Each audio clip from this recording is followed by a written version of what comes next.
புஸ்தக சுருளில் என்னை குறித்து எழுதியிருக்கிறது. உம்முடைய வசனத்தின்படி உம்முடைய வார்த்தையின்படி செய்ய இதோ நான் வருகிறேன். நம்முடைய ஆண்டவராய் இயேசு கிறிஸ்துவுக்கு பேரு கிருபையும் சத்தியமும் நிறைந்தவர். அப்போ கிருபை பெற்ற மரியாதை பார்க்கிறோம், கிருபையும் சத்தியம் நிறைந்தவரை பார்க்கிறோம்.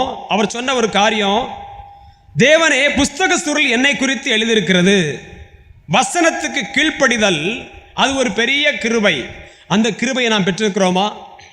இந்த காலை ஆராதனைக்கு வந்திருக்கிற உங்களை பார்த்து ஒரு அருமையான கேள்வி கேட்குறேன். நீங்கள்லாம் கிருபை பெற்றவங்கள் தானா அப்படின்னு சொன்னால், உலகப்படியான ஆசீர்வாதத்தை அடையாளம் காமிச்சு நான் முதல்ல ஒரு சாதாரண சைக்கிளில் தான் வருவேன். கர்த்தர் ஆசீர்வதித்து ஒரு பைக் தந்தார். பைக்கு பழசாக போச்சு, கொடா சத்தம் கேட்டுச்சு. திடீர்னு ஆண்டவர் அதை ஆசீர்வதித்து புதிய காரை தந்தார். பாருங்கள், கிருபை என்னை அப்படியே உயர்த்திட்டே வந்திருக்கிறது அப்படின்னு நம்ம வெளிப்புறமான அடையாளங்களை சொல்லுவோம். இந்த அடையாளம் உங்கள்கிட்டையும் இருக்குது. ஆண்டவர் அறியாத கடவுளை இல்லைன்னு சொல்லுகிற ஒரு மனுஷன்ட்டையும் இருக்குது. பிற தெய்வங்களை வழிபட்ட இதில் ஒரு வித்தியாசம் கிடையாது. அப்போ அவங்களுக்கு அதுக்கு மேலே கிருபை இருக்குது. அந்த கிருபை வசனம் கர்த்தருடைய சபையிலே மந்தையிலே கர்த்தருடைய வார்த்தை வரும்போது, ஆண்டவரே நான் உமக்கு அடிமை, இப்படிப்பட்ட ஒரு வார்த்தையை நீங்கள் அப்படியே உள்வாங்குதீங்கன்னா நீங்கள் தான் கிருபை பெற்றவங்க. நீங்கள் தான் புதிய ஏற்பாட்டு சபை. அவருடைய பரிபூரணத்தினால் நாம் எல்லாரும் கிருபையின் மேலே கிருபை. அந்த கீழ்ப்படுதல் உண்டாக தான் இந்த கிருபையில் நீங்கள் பலப்படவும்.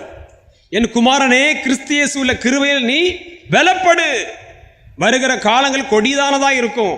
வருகிற காலங்கள் கூடுமானால் தெரிந்து கொள்ளப்பட்டவர்கள் வஞ்சிக்கத்தக்கதாக சாத்தாம் பலவிதமான காரியங்களையும் சபைக்குள்ளேயும் தேசத்துக்குள்ளேயும் உத்தம விசுவாசிகளுக்குள்ளே அவன் தந்திரமான காரியத்தை செய்கிறான்.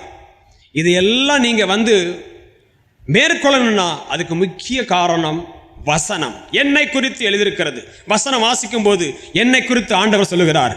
இந்த சபையில தேவ சத்தம் வரும்போது எனக்குத்தான் பேசுகிறார்கள், வேற யாருக்குள்ள, என் குடும்பத்துக்குத்தான், என் தனிப்பட்ட ஆத்மாவுக்குத்தான்.